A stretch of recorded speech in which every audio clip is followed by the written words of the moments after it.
Hey guys, palipas na nga pala ang mga mangga. Kaya santol naman ang ating prutas ngayon.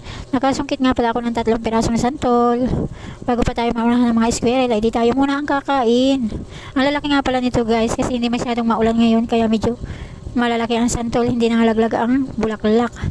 Ito nga pala ay nabagsak lang guys, kasi sobrang taas, sinungkit ko lang siya. At wala akong buslo, kaya ganito medyo maitim siya.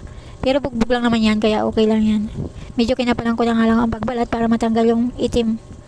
Ang sarap nito guys. Kumakain rin ba kayo ng santol na may hindi inuubos yung ganitong balat? Ang sarap nito guys. Tapos isawsama siya sa asin ay talaga namang panalo. Habang nagbabalat nga pala ako dyan ay medyo napapatulo na ang laway ko dyan guys.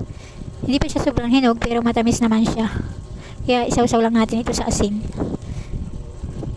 Sino sa inyo mahilig sa santol guys?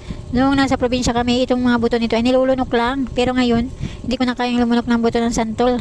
Parang piling ko ibabara sa lalamunan ko guys. Medyo malalaki rin ang buto kasi nito. Kasi ito yung bangkok na santol. At ayan nga siya. Hindi naman siya maasim. Perfect na perfect lang. Tama lang. Kaya ayan. Kahit walang tanim, ay nakakatikim pa rin. Madalang pa guys ang mga tindang ganito. Ito yung mga unang bunga ng santol. Ayan. Sino sa inyo mahilig sa santol?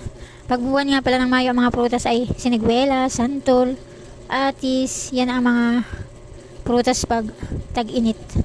At marami pang iba. Ito yung mga favorite ko, yung maaasim na prutas.